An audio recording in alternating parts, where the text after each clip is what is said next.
Hindi kasi, ito lang ang problema kasi. Tagalogin ko na nga. Ang problema kasi dito, yung mga umaatras na mga congressman. Sa totoo lang, nasan yung moral at dignidad nyo? Okay, umatras. Pero ako, sa opinion ko po, hindi makakalusot to kasi bagong form to.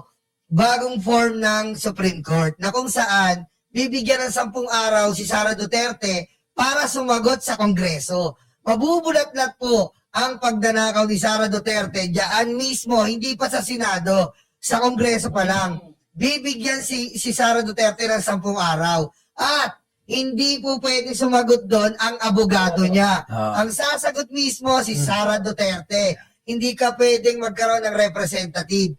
Hindi mo pwedeng Indianin yun kasi nga Supreme Court ang nag-utos dito. Correct. Ang best friend mo, di umano. Pero ito yun ang punto. Tama naman si Nyulo eh. Pero ang bottom line dito, ang kailangan natin na mangyari, ma-impeach si Sara Duterte. Ngayon, kung kahit na may maibulgar, plus na lang yon yung mga mabulgar yung mabulgar yung katarantaduhan ni Sara. Pero, mga kababayan ko, yung mga tauhan ng dating speaker ay sila mismo yung mga bumabaliktad. Yun ang pinakamasakit doon eh. Kasi kayo yung unang lumaban eh. Diba? Lumaban kayo, pinaniwalaan kayo sa pinaglalaban ninyo. In the end, no, nagdeklara na akala nyo hopeless na kayo sa pagtakbo at natatakot kayo na manalo, itong si Inday nagbabaliktaran kayo. Alam nyo mga minamahal, ito pabanat lang ako hindi ko talaga magets yung mga tao Gusto nila si Digong, oo. Pero at the same time, alam niyo, hindi ko na alam sasabihin ko kasi Ganito yun, ako Ako tatagay ang boss Mike. Hindi, tama naman si Koy tsaka si Mike tsaka si Tiger. Ako kasi binanatan ko nakaraan si Congressman Abante. Dahil, di ba, sabi niya, nawawalan siya ng pag-asa dahil baka pero nung nakita niya talaga na may mga congressman na interesado, siya pa ang nagsusog dito sa fourth impeachment. Ayun ang sinasabi ko po. Ganun po si Congressman Abante, shoutout po. Ngayon talagang lumalaban siya. Kasi nakita niya nakita niya, nagkaroon po siya ng passive probable cause na ilaban niya. Ganun din po sana, tama rin siya sabi nila Boss Mike, na yung mga congressman dyan, gumising kayo. Hindi pwede yung support. Support Ang problema kasi dati silang bumoto para ma-impeach si Sara Tapos, para bang gusto nila na i-move on na lang daw yung issue ni Sara, parang i-move on na lang natin yung pagnanakaw na ginawa niya? Correct. Ganun ba yun? So para bang kinukonsinti nila? O baka naman pare-parehas naman kayo dyan na magnanakaw Parang ganun ba? Alam mo, saan ba nag-umpisa nagkandaleche-leche yung problema na to? kapinsan niya daw. Pero ano to? Hindi, narinig ko. Bakit? Ay, wala akong sinabi. Guys, huwag yung masamain. Yan yung mga pinagkakalat ng PDS. Bakit niyo ba ginagawa ng taktika ko? Sinaganito lang, mga minamahal. Sabi kasi ni Sara Duterte, di ba, tambalos-los daw? Nagsimula. Kay Sara. Kay Sara. O yung sumira daw kay PBB. Iway natin, maano na tayo, ano ba tawag doon? Mabobokyan na. Iway natin, yung pardos, lagay mo sa taas. Yung alas sa gitna. Baka mapusoy. Iwas pusoy, tapos par-full. Ganito, mga minamahal. Yung dahilan daw talaga kung bakit medyo nasisira yung pangalan ni Presidente. Actually, madami naman talaga kaming nakausap. Even yung doktor ng Ilonggo, yun nagsabi na nasira daw si Presidente dahil kay former House Speaker Martin Romualdez. Sa isip-isip ko, DDS kasi siya Hayaan ko na lang. Hayaan ko na lang si Doc. Seryoso.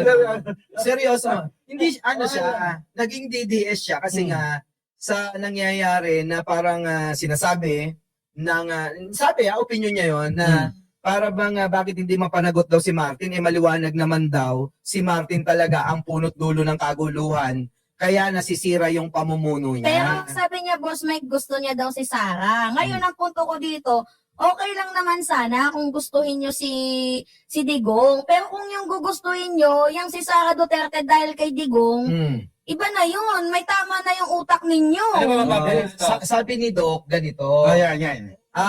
ayoko kay Sara. Talaga. Pero kung mapapanagot ni Pangulong Bongbong yung pinsan niya, babalik ako sa kanya. Yun yung sinabi niya. May video ko nun eh. Alam mo, marami tayong mga Pilipino na agree sa ganung paraan. Kasi common naman. Let's say, kung gagamitin natin yung common sense natin, ikaw ba, Boss Mike, House Speaker ka, hindi mo alam ang nangyayari sa grounds mo, hindi mo alam na nagnanakaw ng bilyong-bilyong piso. Oo. Imposible hindi mo malaman eh. Oo. Di ba? Ano yan? Ngayon ito, May bago. Breaking news. Breaking news. Ang Inday Sara Magnanakaw po ay nag-post. Ah. Sinusuportahan niya daw po ang 18 Marines. Ay, planado po ito. Nako. Ayan, no? Ayan, nag-post, oh. Sinusuportahan niya daw yung, ano, Eh, syempre, kung sa kanya, alangan naman din niya suportahan niya. Pati ni Saldico. Pati daw yung, ano, ayan, no? Yung paglalagay ng mga ano sa ICC. Na pinapalabas silang naglagay yung sa ICC sila. Nako. Tapos sabay mag-iimbestiga si ano. Aimin. Si Aileen. Alam, planadong planado. Talaga naman. Imagine mo, lalagyan babayaran mo, ibabribe mo yung ICC. Hindi yun. Alam mo, Malabo yun. kaya sinasabi, kaya binabanatan na nila yung ICC kasi wala na. Oo. Close book na si Digong doon. Yes. Pako na siya doon. Oo. Permanent na yung padlock sa rehas. Yun na nga eh. Kaya nagkakaganyan sila. Kaya nga gumagawa na nga sila ng diversionary. Ngayon, tactics. the only way na ma-convert nila yan, drama na yan, into 2028 election is kailangan nilang bakbakan to, magdrama ng ganito, at gumawa ng eksena at umiyak. Yan ang gagawin nila. Ngayon ang problema, nadala ang tao, maiyak ang tao, sumayaw sa indak ng kanilang mga kalokohan. Okay. Ang tanong ko sa taong bayan, may mapapala ba ang bansang Pilipinas kung magkataon mo pong presidente yan? Ako pare, tatarapatin ko kayo, Ma'am, Boss Mike, Lolo, Parin Tiger. Gaganti lang yan. Oo. Yung presidential race niya is gonna be bloody. Yes. Mas malala pa. Malala to. Diba? Mas matindi pa etong anak kumpara dun sa tatay. Correct. Alam Totoo yan. mo wala namang pupuntahan ng Pilipinas, tapatin natin kung manalo yan si Duterte. Oo. Aminin natin sa hindi to. Walang pupuntahan ng Pilipinas, maggagantihan lang yan. Yes. Hindi makakapag-move on ng tao.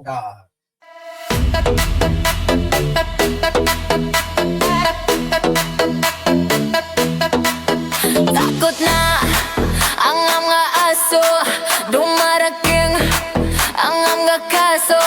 Sila ay sinusundo na, dadalhin sa tatay nila. Aray waranto, takbo na bato, takbo na bato, takbo na bato. Aray waranto, bakit na bongo, bakit na bongo, bakit na bongo. Aray waranto.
de, takluga, de, stanga-tanga, de, utakluga, de, stanga-tanga, de, utakluga, de, stanga-tanga, de, utakluga, de, stanga-tanga.